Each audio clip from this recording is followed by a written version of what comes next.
My father owned 12 supermarkets throughout Brooklyn. They were called Krasne supermarkets.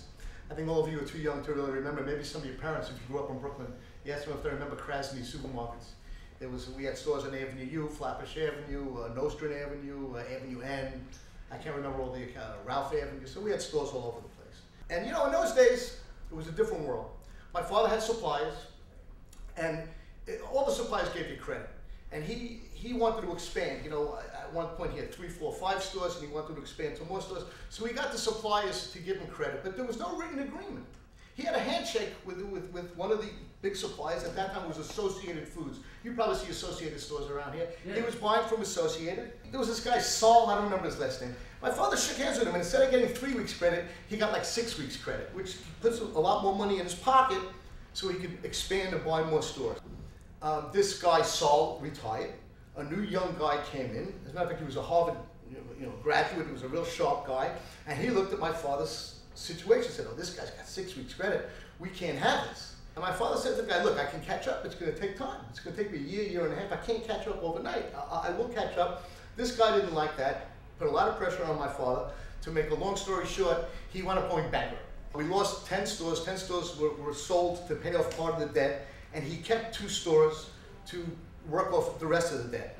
Unfortunately, my father, there was a lot of pressure on him, and he died of a heart attack when I was 19 years old. So at that point, I had been working in the stores, you know, my whole childhood. I was in my first year of college, and my brother was in the second year of college, and we basically dropped out of school to go and run the 2 stores that were available because somebody had to support the family. I knew the operation, I knew how to work the register, I knew how to unload trucks, but I didn't know the buying, the accounting, you know, how to run an office, how to do the checkbook. So we learned by doing. My brother kind of took over the office. I took over the operation of the stores just by, that's what we were attracted to naturally, I guess. At that time, you know, business started to change. All of a sudden, everybody was carrying food. The drugstores were carrying food. The gas stations were carrying food. Then these superstores, you know, Brooklyn was really a lot of little stores. But then in the 80s, all these big stores started opening up. So you had to do things to promote your business. We were actually selling stuff below cost to get people into the store so that they would buy other products. But what we learned to do is you don't put that product up front.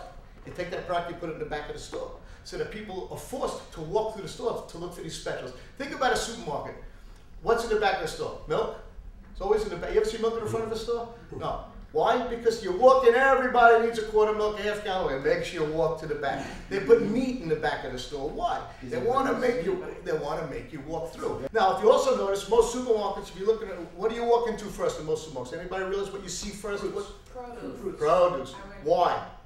Produce is very pretty. If you set it up, it's red, green, yellow. And if you notice, they don't put all greens together. They don't put all reds together. They break up the colors. So you walk in, you see this whole color. Plus, produce is a very high markup item, a lot of money in produce.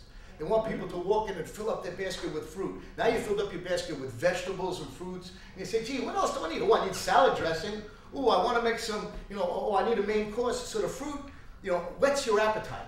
So they put the fruit, it's purposely like that. We talked about epiphanies earlier, you know, what changes your thinking, and my brother and I were working a lot of hours. It's a supermarket. We were there at 6:30 in the morning till 9 o'clock at night. We were open 7 days a week. And we put in lots and lots of hours. And we were still learning the business. Now, how did we pay our rent? You know, one of the things, we didn't know what our rent was. I looked in the checkbook and I saw who we paid the rent to the month before, how much it was, and we wrote the check and we sent it to the same guy. One day I get a phone call from the landlord. Calls me and says, hi, you know, I'm the landlord. I sent you a real estate tax bill and you didn't pay your real estate taxes. I said to him, what are you talking about? He says, look at your lease. He said that in your lease it calls for you to pay the real estate taxes. I said, wow. I said, how much is that? It was like $12,000 or something crazy. And I said, oh my God. I said, well, I'm not paying those real estate taxes until you fix the roof. I said, my roof is leaking. You don't fix the roof. He says, no.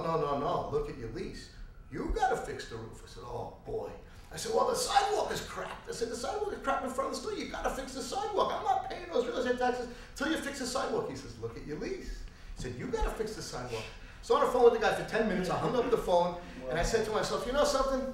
I'm here 14 hours a day, 7 days a week. This guy's sitting in his office in Manhattan, and he asked me this. I said, I want to be the landlord. I said, this retail stuff is terrific. You know, you can make money in retail, but I said, I don't need to put in 100 hours a week so this guy can sit and dictate to me. And I said, you know, I want to buy real estate. I said, I want to own the building. I don't want to be the tenant.